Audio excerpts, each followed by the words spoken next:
জামাই বিদেশ গেলে নাকি নারীদের যৌবনের চাহিদা বাড়ে, তো পারবে না? যৌবনের চাহিদা যখন আসে তখনই তো নারীরা বিয়ে করে। দুবেলা খাবার আর বছরে 2টা পোশাক তো বাবার বাড়িতেও পায়, তাহলে বিয়ে দেয় কেন?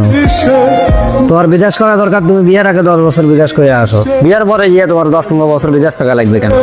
10-15 বছরে যদি বিদেশ থাকবে তাহলে বিয়ে করো কেন? ভালো ফলাইতে। আমার এই ভিডিওটা শুধু তোর উদ্দেশ্যে। অনলাইনে এসে কি উল্টা পাল্টা ভয়েস দেশ, দোষ একজন প্রবাসী না, দোষ তোর বোনেরও না, দোষ হলো তোর। তুই তোর বোনকে টাকা লোভে বিদেশে গেছে, বিয়ে দেশকে দেশে যাওয়া 10-12 টাকা কামাই করে, সেটা দিয়ে তোদের পোষে না। তোদের লাগে মাসে 40-50 হাজার টাকা কামাই করা ছেলে, এই লোভে বিদেশে করে 7-8 লাখ টাকা দেন মোরবান্দি বিয়ে দেশ। কিন্তু বিয়ের কয়েক মাস পর তোর বোন যখন বেড়া ঘুরতে যাতে ধরা পড়ে, সেই কাবিনে 7-8 লাখ টাকা নিয়ে তোর বোনকে ছাড়িয়ে নেস, ছাড়িয়ে নেওয়ার পরে সেটা দিয়ে বসে বসে গিলস আর অনলাইনে এসে উল্টা পাল্টা ভয়েস দেশ। এখনো সময় আছে, ভালো হয়ে যা। নেক্সট টাইম প্রবাসীদেরকে নিয়ে উল্টা পাল্টা কথা বলবি না। তানি মাররা মাফি গেলাম উস্কুত।